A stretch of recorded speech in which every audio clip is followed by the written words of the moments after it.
ਮੈਨੂੰ ਵਿਰਸੇ ਦੇ ਗਹਿਣੇ ਪਾਵੇ, ਨਜ਼ਾਰਾ ਮੇਰੇ ਪਿੰਡ ਦਾ।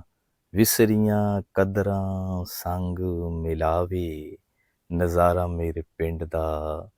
ਸੋਚਾਂ ਵਿੱਚ ਰਹਿੰਦਾ ਪਿੰਡ ਗਰਾਂ, ਭੁੱਲਦੀ ਨਹੀਂ ਧਰਤੀ ਮਾਂ। ਸਦਾ ਪੁਰਖਾਂ ਦੇ ਰੰਗ ਵਿਖਾਵੇ, ਨਜ਼ਾਰਾ ਮੇਰੇ ਪਿੰਡ ਦਾ। ਸੁਹਾਂਦੀਆਂ ਫਸਲਾਂ ਪੱਤਣ ਵੇਲੇ, ਯਾਦ ਆਵਣ ਮੇਲੇ ਠੇਲੇ। ਕਿਤੇ ਜੁਗਨੀ ਛੱਲਾ ਹੀਰ ਸੁਣਾਵੇ, ਨਜ਼ਾਰਾ ਮੇਰੇ ਪਿੰਡ ਦਾ। ਮੈਨੂੰ ਵਿਰਸੇ ਦੇ ਗਹਿਣੇ ਪਾਵੇ, ਨਜ਼ਾਰਾ ਮੇਰੇ ਪਿੰਡ ਦਾ। ਇੱਥੇ ਪੰਛੀ ਬੋਲਣ ਬੋਲੀਆਂ, ਹੱਸਣ ਖੇਡਣ ਟੋਲੀਆਂ। ਵਿਛੜੇ ਬੇਲੀ ਯਾਦ ਕਰਾਵੇ, ਨਜ਼ਾਰਾ ਮੇਰੇ ਪਿੰਡ ਦਾ।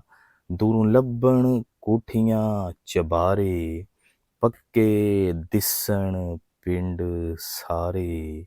ਸਚਲ ਨੂੰ ਕੂਕਾਂ ਮਾਰ ਬੁਲਾਵੇ, ਨਜ਼ਾਰਾ ਮੇਰੇ ਪਿੰਡ ਦਾ। ਨਜ਼ਾਰਾ ਮੇਰੇ ਪਿੰਡ ਦਾ।